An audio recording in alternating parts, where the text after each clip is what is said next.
All right, we're going to go ahead and get started. We want to welcome everyone back. I'd like to welcome me back too. I was not here for the last meeting and had some health issues, but I'm feeling really good right now, despite how I look. So, we hope you enjoyed today's presentations. We want to welcome any questions or comments from the committee during the meeting. We also want to encourage guests from the public to go ahead and fill out one of those cards if you have any questions or comments that you want to share.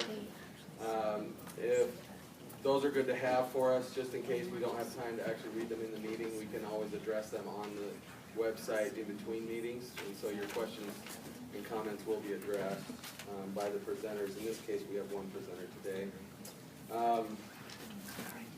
We do have a couple of announcements that we want to make. First one is that a few of our members are attending conferences and other meetings, including city council meeting, and so they've been excused, and we will, as usual, have a video recording of this meeting that we'll share with them, and they'll have an opportunity to ask their questions and make any comments that they have as well. Just for your information, in case you didn't know, this will be our last meeting of the year. We will contact you in January to let you know about any future direction that we'll be taking with the committee. We want to thank you for your involvement over the past year and a half almost that we've been doing this. Your input has been very helpful to the district, to both staff and administration, and as they plan for the future water needs here in this area. So with that, I'm going to go ahead and introduce our speaker for today. We want to welcome back to us Jeremy Aguero. As you'll recall, he gave a presentation back in May on the economic impact of water resources here in Washington County and in the state. And he agreed at that time that he'd come back and share with us information that he's gathered with further research. He will be our presenter for today's meeting, and I encourage you to take full advantage of his being here with us today and of his expertise while he's here by asking any questions or sharing any comments during the meeting. That's the committee members. So we will take a break about halfway through his presentation. We'll let him kind of decide what might be a good breaking point for that. So sometime around the top of the hour we'll take a break. But I now want to turn the time over to Jeremy for his presentation and an update on his research. Thank you. I'm glad you're feeling better. That's good news. I appreciate very much the opportunity to be here today. It's been a while since we got together last time. The last time we got together, we had relatively extensive discussion surrounding the economic implications of water resource availability and what it meant in terms of job creation, what it meant in terms of investment within individual communities, what it meant in terms of general economic development opportunities for states. We talked a lot about drought, we talked about risk factors, we talked about drought, we talked about risk factors, we talked about a number of different things. The last time we got together, do I need to be louder? I'm sorry, am I not? I can speak plenty loud, I just was toning it down because I had a Okay, better? Thank you. Is that a little bit better? Thank you, I apologize. Anyway, in any event, we got together and we talked about a great number of things last time, largely surrounding this concept that water is particularly important in terms of viabilities of individual communities, but more important than that, stability of communities over the longer run. When we left last time, I committed to you that the next step, you'll recall that I showed you a chart that essentially looked at the timeline for what we were working on. The next steps in that timeline were largely to start building the financing fundamentals, if you will, relative to the development of the Lake Powell pipeline, but of course water resources more generally. There's been a lot of discussion about this, your media and otherwise, I've had the opportunity to be before the state legislature a couple of times talking about these issues in particular. There's no doubt that it is a significant issue to the state of Utah as well as Washington County. I had the great opportunity last night to have dinner with a number of the water managers from around the state to discuss some of the challenges that they were seeing, as well as a senator from the legislature, in terms of the challenges they were dealing with, not only from water availability, but also in terms of managing these expectations as we go forward. I will try and bring some of that into my presentation today. There are two goals that I have for my presentation today.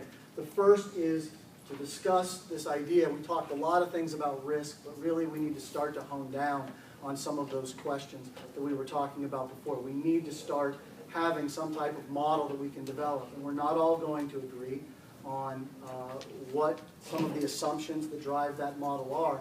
But we're going to have the opportunity to refine that tonight, and I'd like us to do that with the idea that this is not by any means a final determination. It's not intended to be. This is merely an exercise designed to narrow the discussion.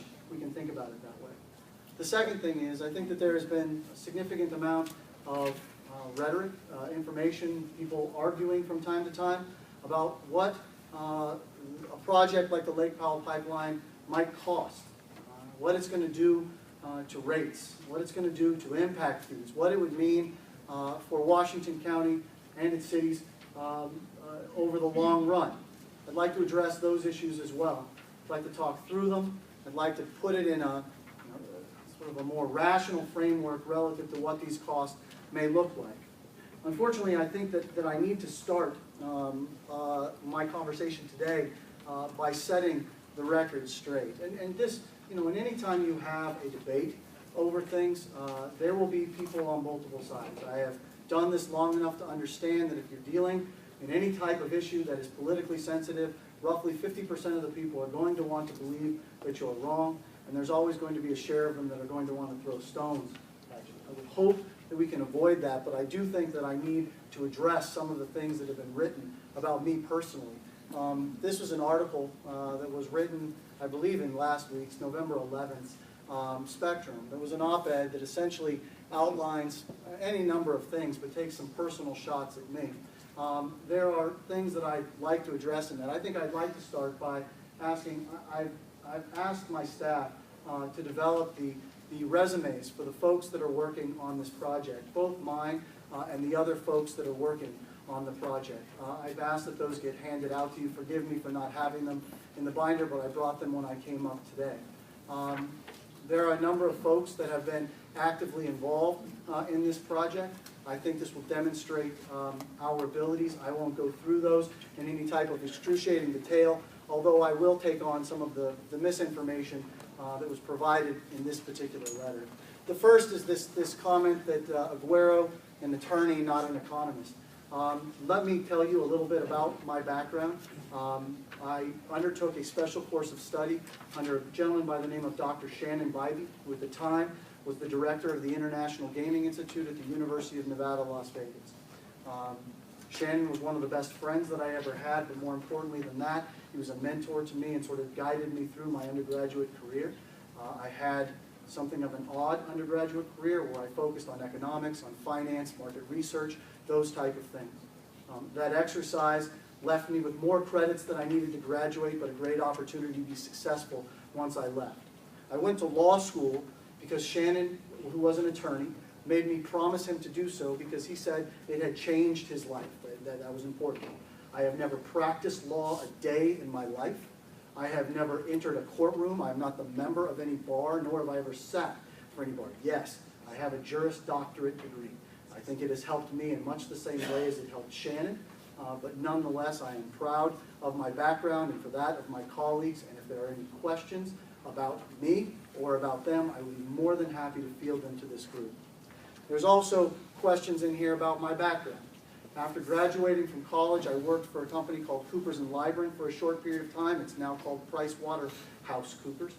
I worked in its financial advisory services group until Shannon called me about 6 months afterward and asked me to work with him on writing a paper for the Federal Gaming Impact Study Commission. This was a study commission that was appointed by the President and Congress to go around the United States and look at the implications of gaming around.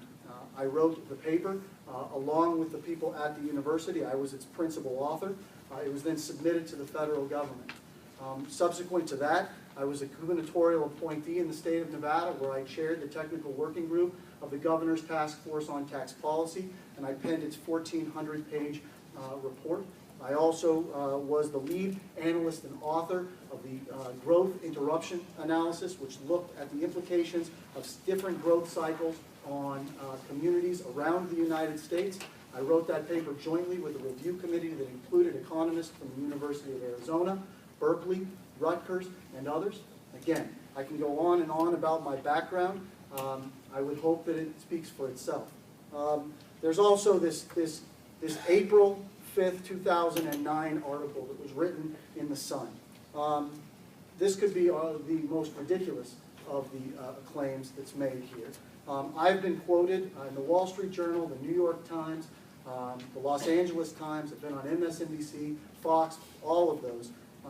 This missive decides to look at one article that was written in April 5th, 2009 that was entitled, "How did so many analysts get their forecast so wrong?" or something along those lines. Let me be absolutely clear. If anyone wants to ask me whether I foresaw the full magnitude of the economic collapse that occurred during 2009, I didn't pick up the phone and call Bear Stearns and say, "Hey, I think you're about to shut down," or any of those type of things. I absolutely did not. I wrote a paper for the